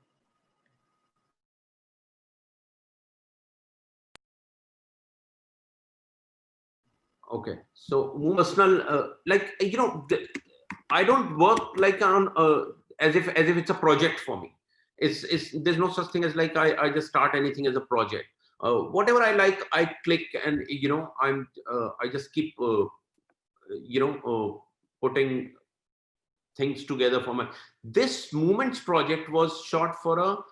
This is not the kind of work which is my style actually, but the art director on this project wanted me to shoot this one because this is for Asian Paints. Asian Paints is a paint company. They make paints for household. Like you can sort of buy paint and paint your walls and all that. They were making a special book, which was not like. Can you guys hear me? Because I've Yeah. Yep. Because I've lost you guys. Where are you? I can't see you guys. 1 second.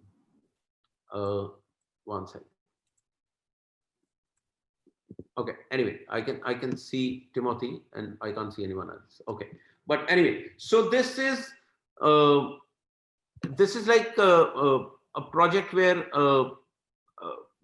which was basically commercial, and they said that they gave me 3-4 days, and they said we want you to shoot some stuff which was in some other city, and I went with the art director who's very, very close friend of mine, and she said that she used to shoot always with product photographer or the interior photographer. She said, I want your eye, I want you to see things in a different way. So we used to just go to places and then keep shooting stuff whatever I liked, and then this is how the book was made. It was kind of a small coffee table book which was given to the client, and I guess I did this thing with them for 2-3 times. This is the only one which is here, but I shot 2-3 times more because they thought that I have a different point of view while I'm shooting this thing.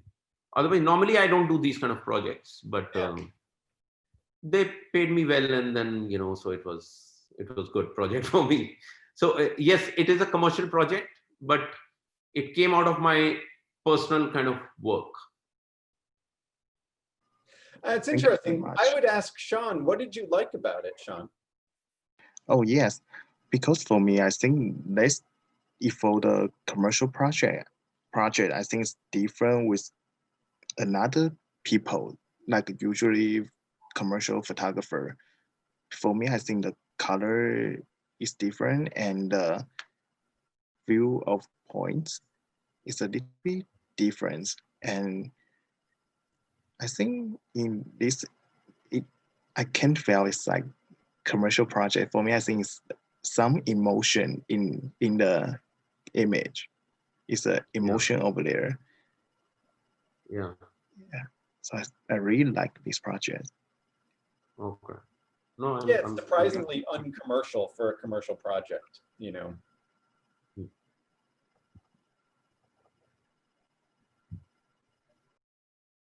Yeah, that is really beautiful.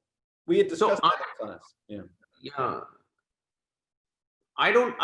This is not something which I do regularly, but they said I'll have a free hand and I can shoot whatever I want, whichever way I want. So I said, okay, fine, let's do that. Yeah, that is beautiful. Absolutely beautiful. So, I want to check in with you, and just to be respectful of your time, we could listen to you talk forever because you're fascinating, but I know it's late there. How are you doing for time? I'm okay. I'm fully alive. No worries. Nitin will show the SNN work also. You spoke about that shoot I did in Bangkok, in Thailand. Yeah. I'll just show you that. Nitin, just show that, please. Yeah, we talked to Anthony about that a little bit before you showed up today too, because he was on that shoot, I guess. Yeah, I would love to see this. And we looked at this in the video form. Yeah, unfortunately we can't play the video, but this is a place in Thailand where we shot this whole series. So this job fascinated me because at least in looking at the videos, I hadn't seen the stills before, but looking at the video, it almost looked like you didn't light it or anything, that you just accepted it just as it was. Is that true? Yeah, it's natural light. You can't light up that space because that place is quite, it's a building, and you can't light up the whole building. It's outdoors. It's right next to the beach, and it's very graphic, and I just love the lines there and the way the whole thing was. I just love that whole.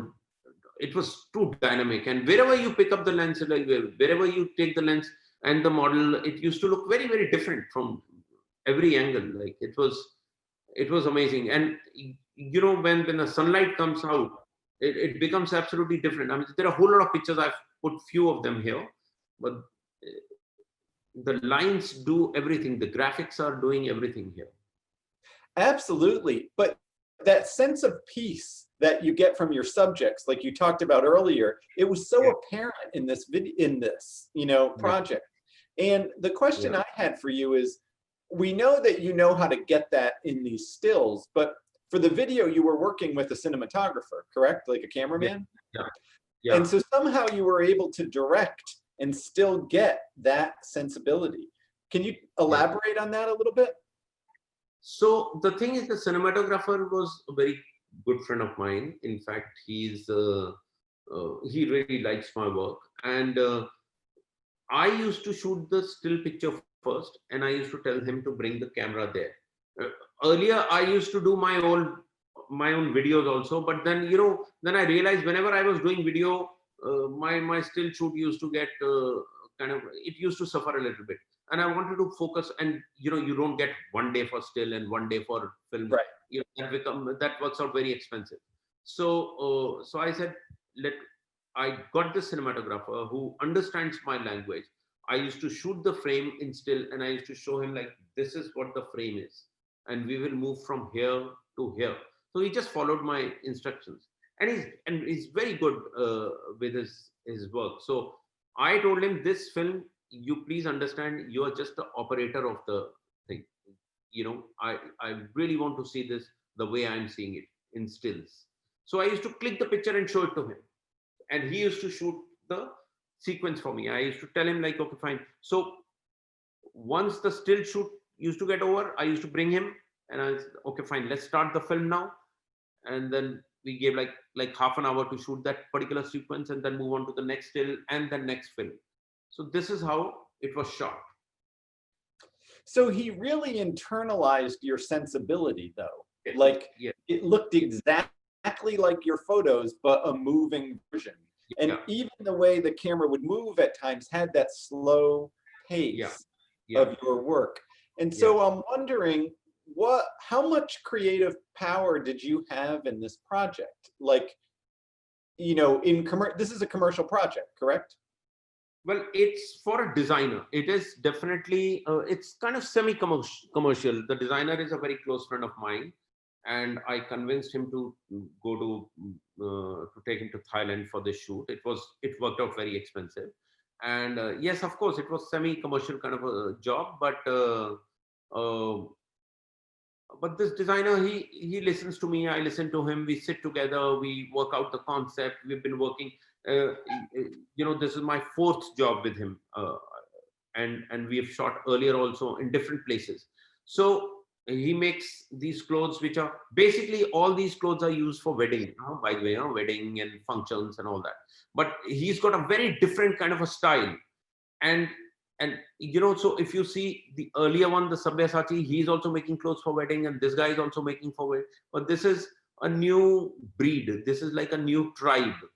These are different people. He makes it for a different kind of a clientele, and we wanted to treat them like a different kind of a breed altogether. These are emerging new millennials, those who don't believe in that old-fashioned palace kind of a thing. They believe in the new stuff. So we got this whole thing going on for some time. I'll show you other stuff also which I've done for them. Yeah, let's see it for sure. So I've optimized the video for Zoom. Would you like to play it? Oh, if we could, yeah. I'd love for the Yeah. students to see that. Okay, you can just play this one. Yeah. And the Let's see music, if it works. we could play it with the music too, if we could. Yeah.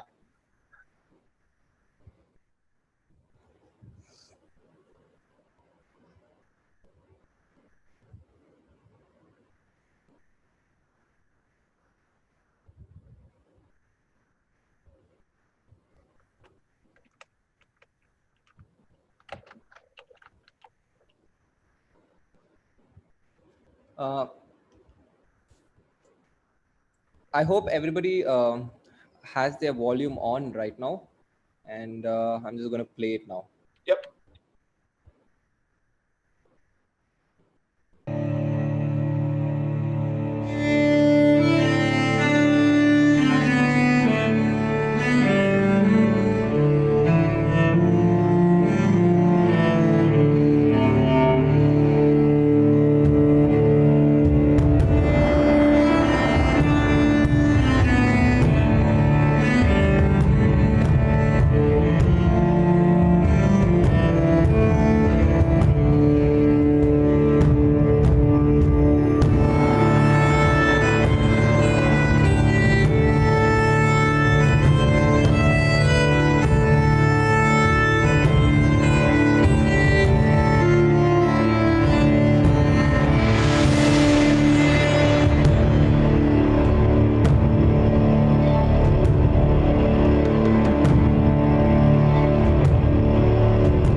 Yeah, that's so great. That's so great. So there is one more. We shot in two different locations. They both were very beautiful. I'll see if I can play. Nitin, can we play that one also? Nitin? Yeah, I'm playing that. Yeah. Okay.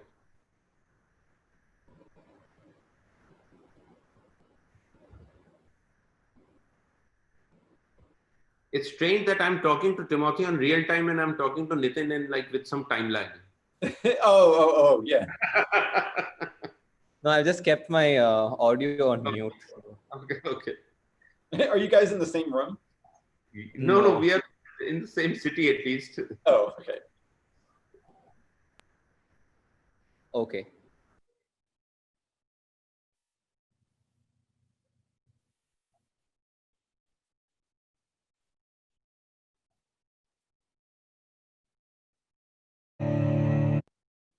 Not this.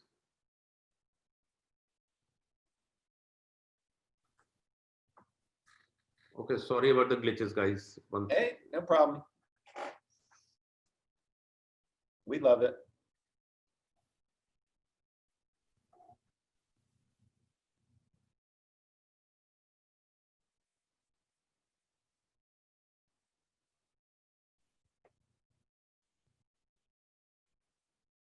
Nitin, tell us if it's not happening. Okay. Yeah. Oh, yeah. Yeah, I saw this one.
these two, Shantanu and Nikhil, these two friends, they're doing some really amazing work, making very different kind of outfits, and they're just bringing a big change in fashion in India. So they have an underlying ethos of India, but at the same time they're just doing things which are very, very different. So it's exciting to work with them. I can show you some earlier work how it started, how we started creating that this is the new breed, those who don't believe in old kind of garments and old kind of outfits, and they want new change, and how we got that. Nitin, you have that thing with you, the very first one which we shot in Rajasthan? Yes, sir. I'm just loading it now. Just load. And then the models were all like multicultural, Yes. androgynous at times, Yeah. It was because of they really want to go global now with their. This was my first job with them. What I'm showing you right now, this was the first job with them. Oh, wow. Oh, it is connected. The way you're carving up the space and stuff like that. Yeah. Keep going, Nitin.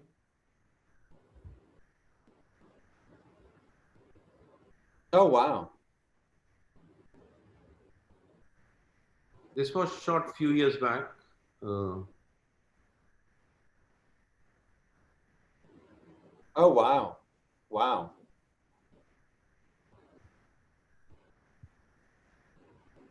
Where did you shoot this? Was this shot in India or somewhere else? It's shot in India in this place called Sambar Lake. There is it's barren land, and you see the horizon line, and there's some.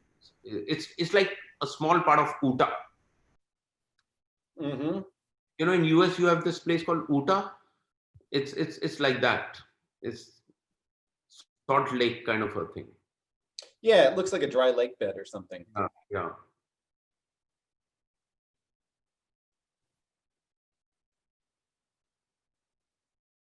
Those are powerful.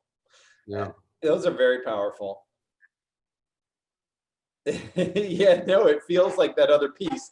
No, that other piece suddenly seems more modern. We're trying to create a different kind of a tribe for them. The whole idea was to make it look like very different kind of a tribe. Yeah. Do you feel that you are able, this is just a question from me. Do you feel that, like, is it harder for you to achieve that spiritual connection on a bigger job than it is a smaller job, or doesn't it matter? No, it doesn't matter. For me, my being is like, this is another one which we have shot for them. My being is spiritual. So anyway, it's like, I can't take it out for job to job. Like, today it is a job for me to be spiritual. Well, it becomes a little complicated for me when I'm doing very heavily, commercial dominant job where, most of the things are decided by the researched by that client, because sometimes you end up shooting jobs which are research based, like they know that this is what will sell, so you cannot go deviate from that path. So if you like, you do. If you don't like, you don't do. But then whenever I feel that I will not be able to pay my bills, I just shut up my mouth and then do the job. Absolutely. Yeah. So the good part is, as I said, I pick up some portrait shoots, I pick up some designer shoots, I pick up some editorial shoots, and then I do some commercial job. So by the time I come back to commercial job, I'm again excited to do. You're ready. Yeah, I'm ready. And my bank balance is also empty, so I know that I'll have to. Here's another question. This is from Alejandro Cupi, and Alejandro, feel free to light yourself up here if you'd like to clarify anything. He says, considering the use of natural light in your work, can you share a little bit more about the process of selecting a particular place and a particular time to shoot your assignments or personal work? And Alejandro, feel free to say hello. Hi, everyone. Thank you so much for letting us. I mean, I'm not a student of your class, I'm in another class, but I really enjoy this time. Oh So yeah. yes, I love the light, how the light creates all this mood, and working with natural light. I mean, you are super tight in your timing for shooting. So I Yeah. was wondering, how is your process, like the behind the scenes? No, how many times you visit the place before shooting and organize all the process of creating your work? Yeah, a recce is a big part of our shoot. Like, where we are going, we make sure we look into the weather, we look into, like the situation, the sun direction. Uh, Before we end up going to that shoot, the producer sends us the chart of how the sun will move from which direction to which direction. We know what kind of light we will get. These are few things, because shoots are expensive. When we go with a big crew, it works out very expensive. If you're not prepared, things can go wrong. Also, you go prepared with what if it becomes cloudy, so you get a little more prepared for that. I'm very okay with, like, if the sun comes out, it's fine. If it's not there, I'm okay. I hate lighting up with artificial light outdoors. If it's indoors, it's fine. You'll have to light it up. But if it's outdoors, I really like using sunlight, or even if it is cloudy, that light. And if you want to add something, maybe you can use mirrors and all that. But yes, a little preparation before you take a big crew there is very, very crucial. So for me, it is, we look into the weather. The producer will send us, the recce producer will send us a chart of how the sun movement. We know where the sunset is, where the sunrise is, from what time to what time we get the sunlight. Uh, these are certain preparations which you do if you're doing a big project. If you're doing natural for yourself, you can move around. You have the days, if it gets cloudy, and if you want sunlight, you can wait for another day. It's fine. You can't do that with the clients, So these kind of preparations we do. Does it answer your question? Yeah. Thank you so much. Thanks. So I'm wondering, you talk about, Tarun, the idea of producers let you know when the sun is setting and then when, where the sun is rising and stuff. My assumption would be that you'd actually put your feet in that space the day before or something like that to kind of get a feel for that.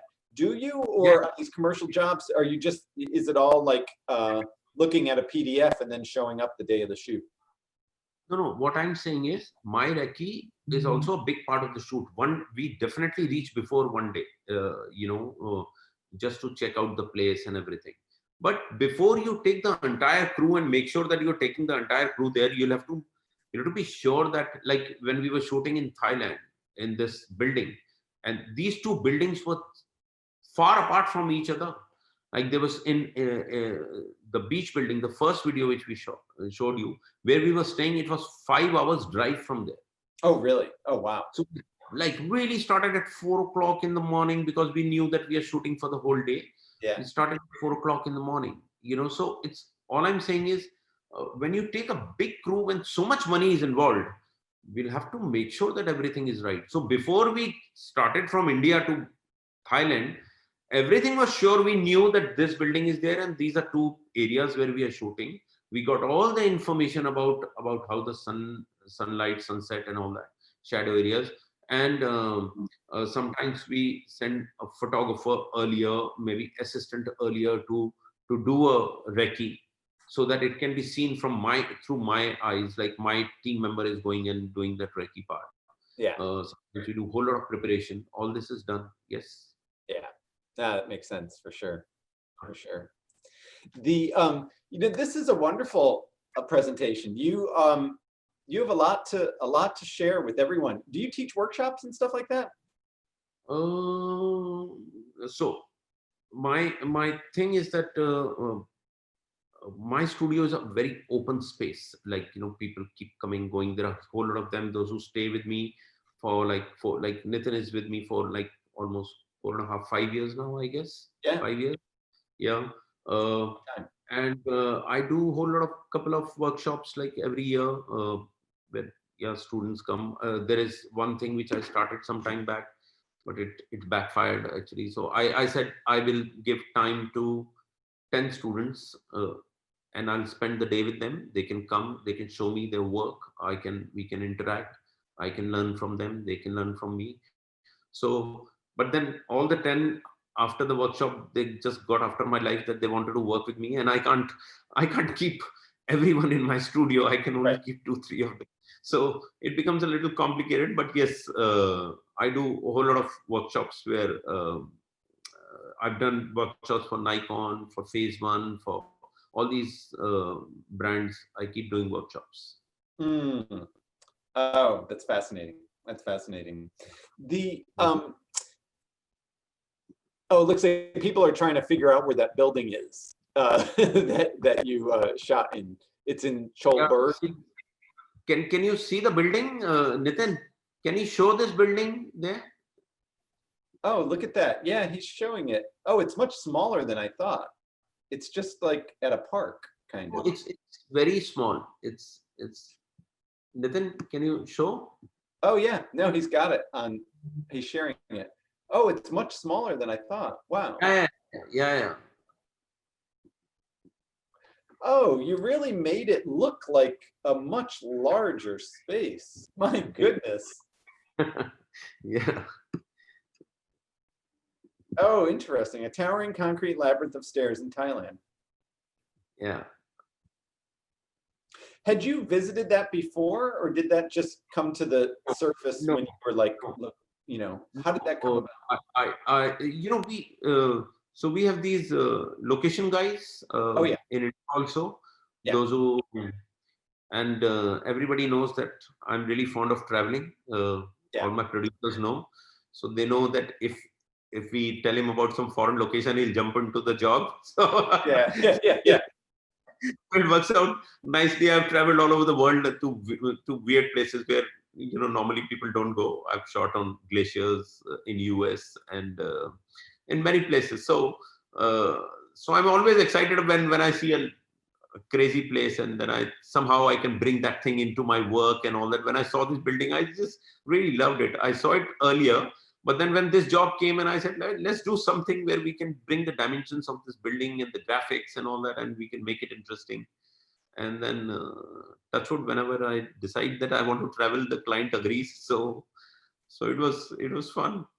Yeah, it's awesome. What a great piece. What year did you do that in? This was in January this year. Oh. Yeah, this year, January. And you probably started. Oh, go on. I'm sorry. We finished, we came back, and by February end, the COVID thing started. March. Yeah. Man, that's hard. Well, that was a start to a very interesting year, at least. Yeah. So, we were so excited. We said, okay, fine, January, first job abroad. So now traveling all over the world in this year. Yeah. You know what? Oh, that's crazy. Now, I wanted to say, and usually we don't do this here, but so many students have wanted to meet you and say hello, and introduce themselves. And so I wanted to give us time for that. Is this a good time to stop for that? Yeah. Why not? All right. And so let's open it up to you students. If you want to just introduce yourself, and I think some students are in India and stuff like that. Why don't we do that now? Let me just put you guys on grid here. Would anybody like to say hello? Raise your hand. Oh, Shahzad, introduce yourself. Hi, I'm Shahzad. I'm from Mumbai. I'm currently in my final semester of my MFA program, and I'm in San Francisco. So a lot of my work brings together my influence of musical theater. I did that for about 5 years. Then I switched to a corporate job, and I left that in 2 years and pursued my passion for photography. So for me, my biggest inspiration comes out of the fact that I draw on this whole over-the-top experience. And in fact, my final thesis project is this reimagination of what the Renaissance would have looked like in India if it had been influenced by the European Renaissance that happened. So we got like these costumes made, and and we had like a few designers send us their outfits, and it all came together just after Mumbai opened down in that initial phase of the lockdown. So it was a great experience shooting something like that, and I was definitely inspired by your Sabyasachi campaign when I was doing it. So like just the whole aspect of how to portray normal people as royals, that is something that I really referenced from your imagery. So it was very Why don't you inspiring. just, if you want, why don't you share your work with me on email, probably tomorrow or day after, whenever you feel like. Oh yes, I'd love to do that. Yeah. Yes, thank you so So much. we can have a interaction and dialogue later on also. Yes, please, I'd love that. Thank you so much. Yeah, very generous. That was nice. Would anybody else like to say hello? My turn? Kawal? Yes. Hi, Tarun. Kawal. I am so excited. Okay, my name is Kaval Gala. I'm basically from Calcutta, India, but I'm based here now in US. And I remember when I started this journey of MFA photography, the first few classes always had us bring our inspirational photographers.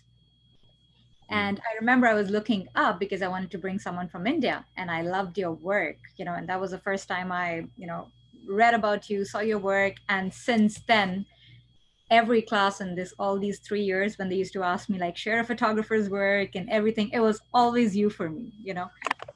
I have been so motivated by your work, and like you and Timothy were talking about, like the calmness, that meditative state, in your images. It is just so powerful, and it talks to me on so many levels that I've seen work of so many photographers, past, present, but you've been the best for me so far, to be honest.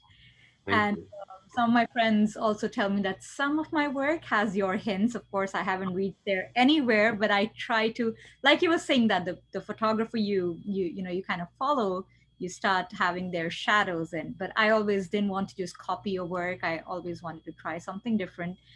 So yeah, I'm so happy to finally have you in this video, in this class, and to be Thank able to speak to you, to see your work, to hear you talk, and it's just a very exciting thing for me. Thank you for being here. Thank you. That was beautiful, Kawal. Kawal was very influential in telling me, Tim, you got to get this guy in here. And then we couldn't do it until she graduated, but we made it happen. That was beautiful, Kawal, and thank you for sharing that, for sure. Would anybody else like to say hello? Kishan? Hello, Tarun sir. My name is Kishan. I'm from Chennai, India. And like I have done engineering as well. So it took me 4 years to realize that's not my cup of tea. So yeah, I'm also like, I just graduated recently. I have studied under Timothy, and presently I'm doing commercial and movie poster designing kind of photography. And thanks for coming today. My Big fan of your work. Thank you. So anybody, if anybody wants to share their work and have a conversation with me, we can do this over over emails and all that. I would love to see the work of you guys. Everyone in here, these students are great. They all have fascinating work that goes in different directions and takes on different things. And then, Kishan, are you in the United States? Yeah, I'm in San Francisco right now. Oh, okay. Oh, you are. Yeah, Kishan just graduated this summer. Yeah, so no, recent graduate. Shazad's going to graduate. Kawal graduated this summer. Yeah, no, we got like... you guys have already started your work, like you've started taking jobs and all that already? Yeah, presently I'm on my OPT and I'm freelancing right now. Okay. Yeah. Okay. I'm freelancing. I was doing part-time till I was doing my... Now I'm going to go full-time. Okay, that's interesting.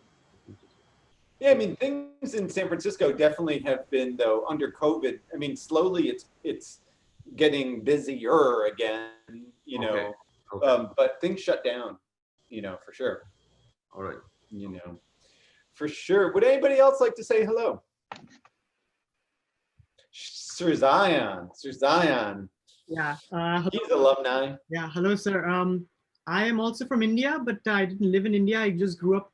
I grew up in Dubai, and I kind of related with what you said in terms of coming from a different background. I came from a business background and totally changed into photography, really not knowing where I wanted to go. I have been shooting primarily. I started shooting people, and then I went into fashion.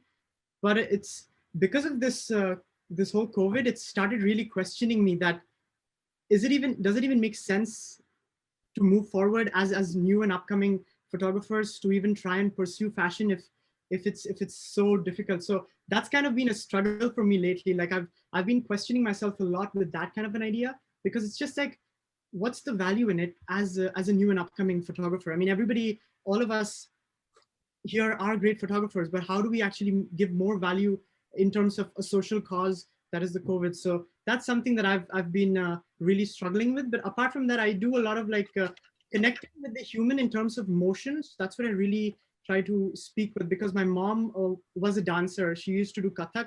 So that was where I actually got the idea for movement in my photography. And my first model was my sister. So that's how I kind of came into fashion initially. So yeah, it was really nice to get to hear from such an enlightening person like you. Thank you. If why don't you share your work with me? We can have this conversation separately, one also. Sure. I would love to see you, like all of you, for whoever wants to share their work with me and have a conversation. I would love to have that. So Sir Zion, was your question like, is there going to be a future for fashion photography?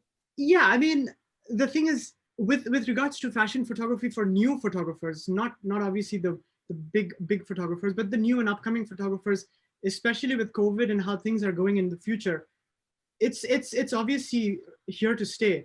So how does photographers actually make sense of it? I mean, masks and the idea of a new concept. So those kind of things are just something that I've been really questioning myself and asking myself from the inside. Like I'm looking at magazines and how virtual photo shoots are taking place, and is that even a thing? Face masks, is that an accessory? Can we use that? Like, what is the climate in terms of that? So that's what my question was initially. Yes. Huh. I mean, the COVID is going to end at some point, and we are going to learn to navigate around these things.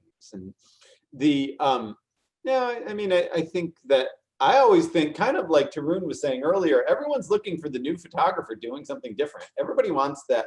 They don't want to hire 50-year-old photographers anymore. They want they want to see who's doing something new and exciting, and so there's always room for that, I believe, I'll tell you what, COVID is not a very big threat. The biggest threat will be you yourself, because what you can do to yourself, what your mind can do to you is like this COVID is coming. It's not a big threat. You have to just realize that you are not falling into the trap of try to do something new then, try to, as I said earlier, don't fall into that category of what everybody is doing. Bring in, we are humans, we will evolve from this. Like, this is not the first time something big is happening. It has happened many a times. I was just talking to my wife 2-3 days back, the swine flu came, and we have not taken any vaccine for swine flu. It came, it went, it came back again, and then, it went. And we've lived without the vaccine. So this whole thing of until unless the vaccine will come, things will be okay and all that. We'll live around, we'll evolve, we will know. Just give it a little time. Now we know a little more about what's happening around the world now. There are not, earlier in the very beginning, in the month of March and April, there were many deaths. Now there are very little deaths because of, there is a little understanding. And we are artists, we'll figure out something or the other. It's not a big deal. Don't give too much attention that COVID is trying to bring down everything. I won't give so much attention to that. Just relax for some time. It's okay. I'm saying do some meditation if you want to. You have that time. Just figure out. You've seen this workshop. I hope everybody gets this thing, that it's important to connect to yourself. If you're connecting to yourself, it will be very easy for you to connect to everything else. We keep meeting, we keep handshaking, we keep doing handshakes, we keep giving our cards to other people. Just give the card to yourself and just ask yourself, connect with yourself first. You have time, you're sitting at home, you can go out, just do that. Perfect timing. You're starting your career, in the very beginning of your career, you're getting this opportunity to connect to yourself. What else do you want? That's excellent. Excellent. Yeah. I had a technical question. Yeah, please. So this weekend, I'm going to be shooting my first built set shoot. So we're working towards this theme where we felt it was best to kind of build a set for it. And we're doing that. But now I wanted to look like the light is very uniform and it's coming from a natural source and not really strobe lit. Like I don't want it to have that particular tungsten strobe look to it. So how exactly do I go about making sure that the light looks uniform and that it kind of wraps everything and there are no pockets of deep shadows and extreme highlights that come up? Because normally when I'm doing in a studio, it's easy because there's the sweep, you light everything and it goes that way. Okay. Do you use continuous light source Yes, we have access to continuous light sources. So why don't you use that? Because it's easy to manipulate that. So Okay.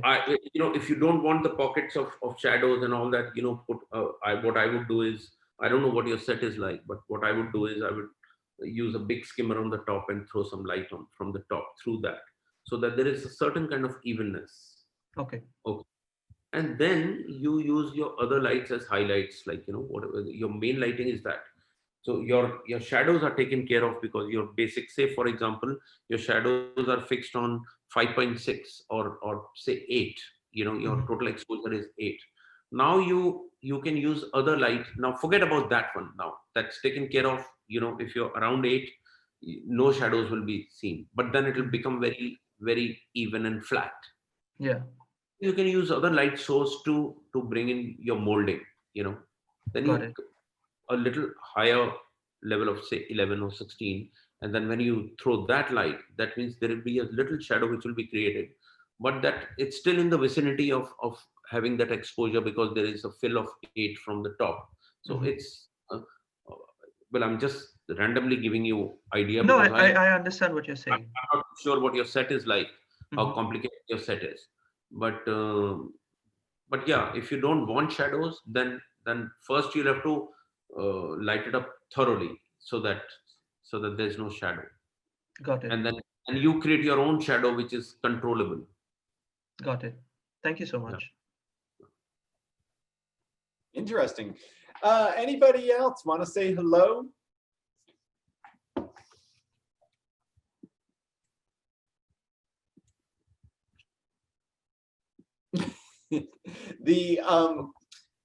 Sean, you want to say hello? Hello. Hello, John. I put him on the spot. Good one. Tarun, I think we are free to let you go. This was kick ass. Okay. This was as deep as your work truly is. And all those things you said, it's in your work. It all rings true. Absolutely. Thank you. Thank you. Thank you so much. Sorry, Timothy. Anna, I just want to say hello to. I'm not from India. I'm Anna. I'm not from India, but I'm from Spain. And I'm not too much into commercial and product photography, but I really like travel photography. And I just want to say that I like how you, when you were talking that you travel a lot. And I like how you say about that, you take all these life experience, travel experiences, all those inspirations and influences from your travelings. And I like how you take all of that and you just do it instead of shooting the travel and the place that you travel to. I like how you take all those experiences and put it in your photos, and how you modify your way, like how you create your own perspective with those influences. I really like that, and I just want to say that. That's beautiful, Anna. Anna just graduated. You graduated in the spring, is that true? Yeah. Yeah. No, amazing architectural work. Oh, I would consider you're a fine artist, kind of, certainly. But yeah, with buildings, and it's unlike anything you've ever seen before. Let's put it that way. Thank you. Yeah. This was wonderful. We got to see so many alumni. You attracted, Tarun, so many people, so many of these students who are great that we hadn't seen in a while. Everybody wanted to see Tarun. Thank you. And so I want to thank your assistant, Anthony, too. It was nice to chat with him before, and he got this thing moving and kind of liberated you to just be able to share your philosophy with us. Most welcome. Anthony, thank you. Anthony Joseph. Most welcome. Yes. So let's let you go. It's late there. You guys both were very generous with your time. And we will be in touch for sure, Tarun, and someone from the admin department will reach out to you as well about other things. Right. But have a great night, both you guys. Thank you so much. Thank you, guys. Thank you. Thank you so much.